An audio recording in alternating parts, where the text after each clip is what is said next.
চাঁপাইনবাবগঞ্জ সদর, শিবগঞ্জ ও গোমস্তাপুর উপজেলায় বেড়েছে অপরাধ প্রবণতা। এসব জায়গায় প্রায় ঘটছে দুর্ঘটনা ও সংঘর্ষের ঘটনা। জমি সংক্রান্ত বিরোধ ও ক্রিকেট খেলার মতো ছোট ঘটনায়ও হচ্ছে দ্বন্দ্ব ও হামলা। এর জেরে আতঙ্ক বিরাজ করছে পুরো এলাকা জুড়ে।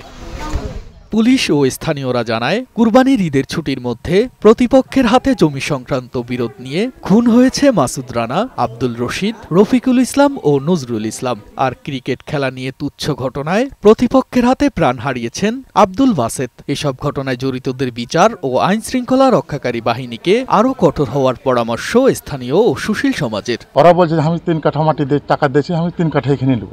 এটাই ঘটনা। মেন সূত্রপাত হচ্ছে জমি নিয়ে। বুকের ওপরে পাঁচাপিয়ে হাড্ডি মাটি ভাঙা মাথায় কোপ মেরে মানে অনেক অত্যাচার ভাবে এ ষড়যন্ত্র করে একমাত্র তাকে হত্যা করেছে। এক কথায় আমরা সুষ্ঠু বিচার চাই। আমার বুকে ছড়কে লিলেছে, যেরকম শাস্তি আমার ছড়কে দিয়েছে আমি সে শাস্তি চাই।